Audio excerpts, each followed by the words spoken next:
right, guys. Today we got a special guest, Tracy Roberts. Tracy, how you doing? I'm doing well, thank you. Good. Thanks for coming on. We're excited to have you. So I always like to kick these off with kind of what you did before real estate and what led you into real estate. So before real estate, I was in the car business for 24 years. I started at 16 as a greeter, sold cars from 18 to like 21, and was in finance, and then sometimes a GSM or sometimes finance. And that's what led me into this because I'm an extreme negotiator because of what I did before.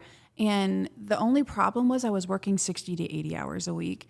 And when my dad was at the end of his life, we were having hard conversations, and he said, you're working cats in the cradle. You're working like I did, and you're missing out on the kids. And I said, I know, I just don't know what to do. And he said, well, what would you do if you could do anything with your skill set? And I said, I would want to be a realtor, but I'm scared.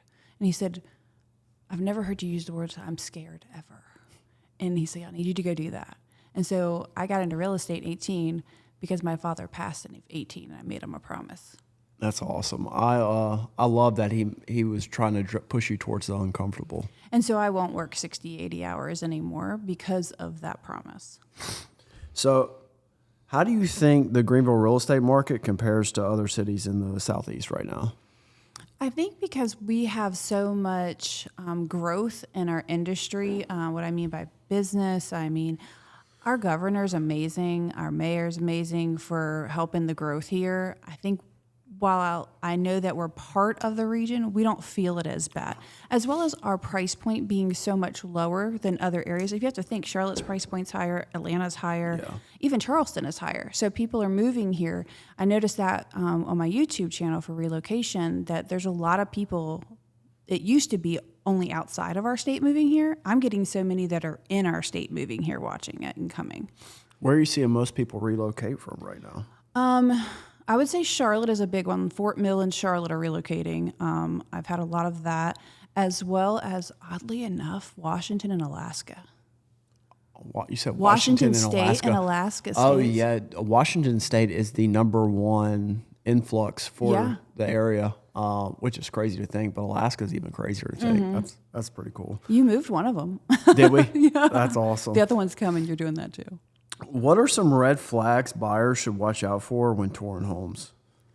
I think that you need to look at where the water's going to lay. And I know this is going to sound like a really weird one to most people because you can fix a lot of things about a house. You can't fix where the house is sitting on the lot. So if it is in a position that when it rains, that your house is always going to flood in the crawl space, you can protect it the most you can. But even encapsulation, which is laying the plastic and things like that, they're not going to protect it, and that's a long-term issue that you're going to have. Whether you're keeping it a long time or not, even if you're going to sell in 5 to 10 years, that's still enough time for it to start to have issues, and now you're going to have to fix those issues when you sell or lower the price when you sell, so it's going to affect your appreciation. That's funny you said that because I've been hearing that a lot too, and especially in the new construction, just not being graded properly. Mm-hmm. My sister actually just moved into a house recently, and she had some issues that they had to come back and fix. But yeah, that's a great point to bring up. And as you talk about that, there's some things as the fact that I've worked as a residential as well as new construction agent. I can tell you that if you bring a builder an inspection that says it needs to be regraded, or you talk to the county and say, the CO hasn't been done yet, can you put an extra eye on this particular part of the inspection? They will do that. And it's frustrating to a builder, and yet they understand. Absolutely. And it's funny because I preached to my sister. I said, you need to get a realtor. You don't need to use their realtor because they're on their team. Mm-hmm. What'd she do? She didn't listen to me. She didn't take her big brother's advice, and she got left with a pile of mess. It's the fiduciary, right? Yeah. Many agents that are sitting at the builder are amazing people, and yet they're not licensed realtors a lot of times. Yeah. They're an agent, which there's a vast difference between the two. And when you represent the builder, you have their best interest at heart. Not that you're out there to mess anyone over or do anything harm to anyone, but you don't have a fiduciary to disclose things that they should be checking. Not that you know of. If you know something's wrong, you have to tell them there's something wrong. It's material fact. And yet, if you're unsure, you're not going to tell them to go double check that. Absolutely.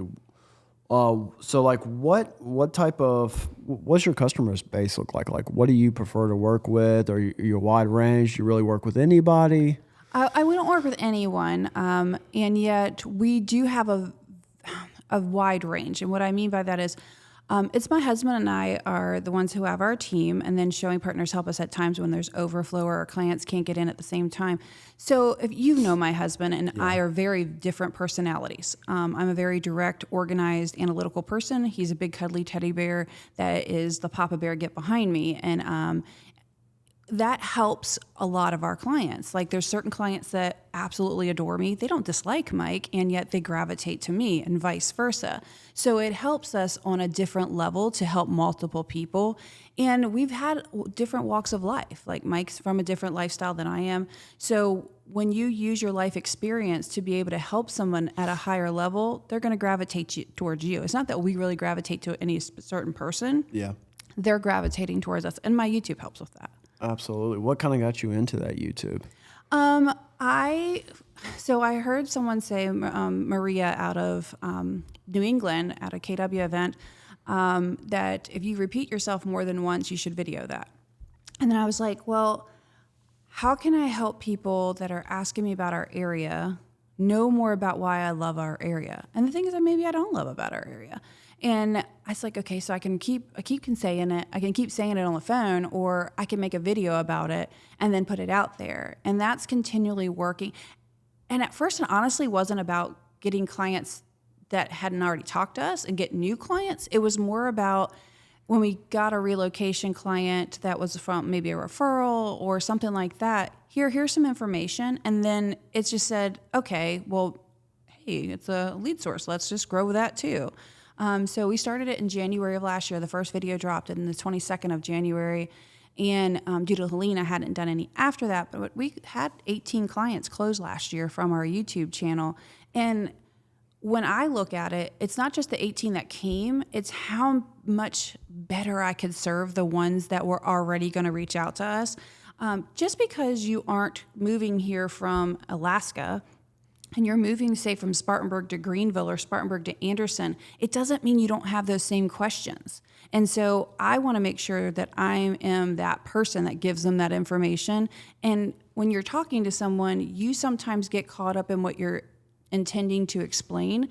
You may miss something that they needed to know. My video is pretty thorough, and you're able to go watch that. And if you have any questions after that, you can ask me. And so that makes it a lot easier. It's coming from contribution more so than from what they could give me back. Absolutely. I love that. And talk about Helene a little bit. You and Mike jumped in and were a huge part in an effort to bring relief to the Western North Carolina area. Tell me a little bit about what led you into that. It was wild. It still kind of brings tears to my eyes. So Lori from Happy Helicopters made a post that Isaiah, her husband, wanted to get somebody to help them collect some supplies, and everybody brings some supplies just for them to drop 400, because they can only carry 400 pounds in his helicopter at one time. And it was more like a, if we could help some people thing. And so I got there, and Isaiah still jokes, I'm the only person he knows that gets there before he does for his own event. So I got there, and I said, okay, I can help on the ground side, and they can do on the air side. When we started growing it, we realized while they were getting it up there, we were getting so much more than what a helicopter could do. So she got more helicopters. I think we ended up with 20 helicopters and 10 planes, or vice versa. She handled the aviation side. And then on our side, when we had fully got them set up the first day, we went to check on our brothers and sisters with KW in Asheville, Bill DeVore being one of them. And on our travels, we came back through detours, obviously, because the roads were horrendous, like dropped off. There was half of a road gone. I literally prayed before I crossed on one because I didn't know if we were going to make it. We went through Edneyville, and Edneyville is a small area right outside of Chimney Rock, which everybody knows Chimney Rock was no longer existed during that. And I saw a sign that said shelter at the elementary school. So I said, let's go check what that is and see how we can help. And the man said that they didn't have any baby supplies. They were housing a lot of people. They had a lot of other supplies, but they didn't have that. And I made a post, and by the next morning at 10 a.m., they had an 18-wheeler of baby supplies. And that was nuts to me. And yet I said, I could do this crazy. So then the next day, we started creating this whole thing. So for 11 days, we had over 200 to 250 volunteers, amazing people like you and your company came. And so we got 2.6 million pounds of supplies into Western North Carolina. And I don't know at what level of money, but I know it was a lot of money that was donated to Happy Helicopters. We diverted some to Marshall, North Carolina, which is, if you know anything about Marshall, the floods made an entire chemical plant gone, destroyed. So all of those chemicals were in the ground, and they had no way to salvage any of their stuff or protect themselves. So they needed storage buildings, and we had some funds directly donated to them and various things. That was an amazing experience, and I had no idea what it would be like. The mayor came. Knox White was amazing. I want to 100% thank the downtown airport for that. They made that all possible. If it wasn't for them, we could have never done what we did for Western North Carolina. And I still get calls and emails and all of that from everybody from it. And it's one of the, it's hard to say it was a great experience for me because it helped me see that there's so many people that I could help. But it was also, at the same token, I hate that it would ever happen for me to know that I could do that. Absolutely. Well, there's always a silver lining in bad situations. Yeah. It's not wrong to say that.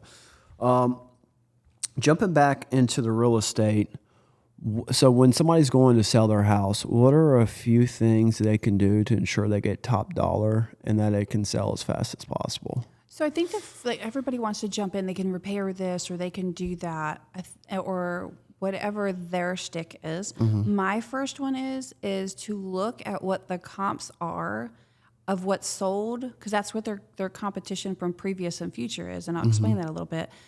And yet most people don't do that. And why I'm doing that is I want to know if when your house goes on the market, if all we did was fix a few things, is it going to be still in comps, or do I need to have you completely update it? So example, if I were to have you update all these different things in it, and it's going to make you feel you can get $25,000 over what your comps are, and the appraisal comes in $25,000 less, and you spent $10,000 to get there, you have every right to be upset with me.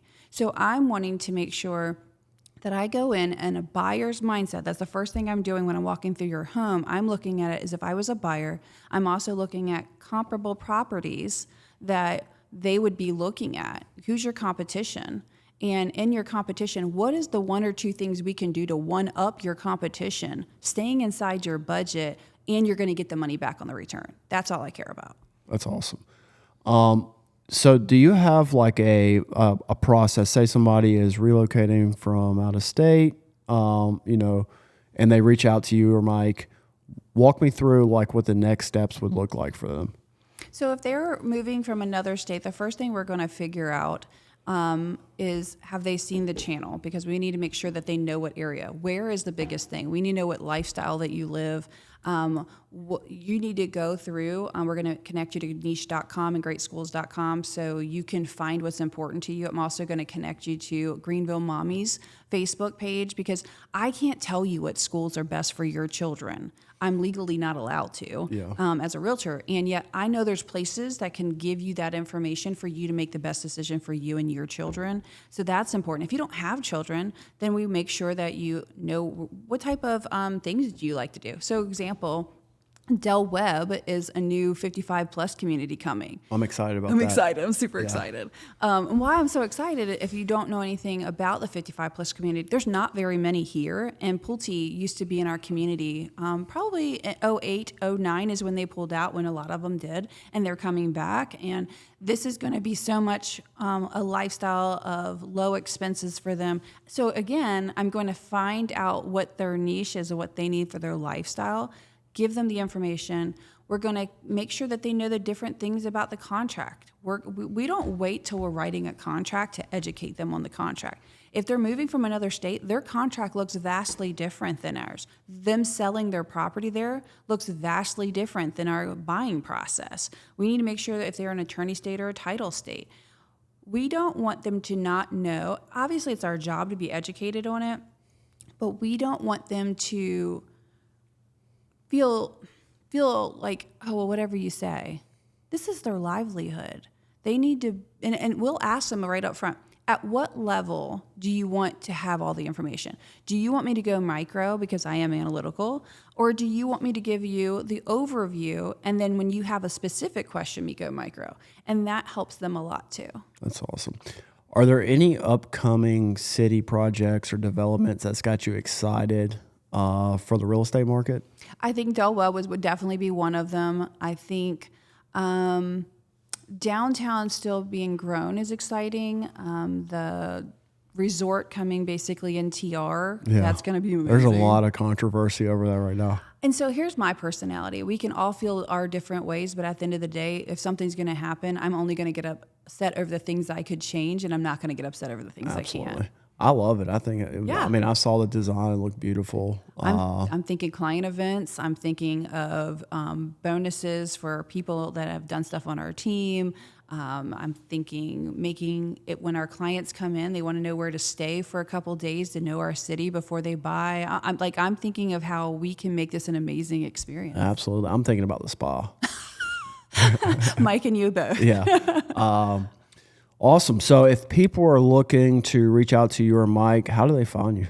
They can go on It's Tracy Roberts on my Instagram. We have our Facebook at Atlas Home Team, or they can reach me at 864-412-6225.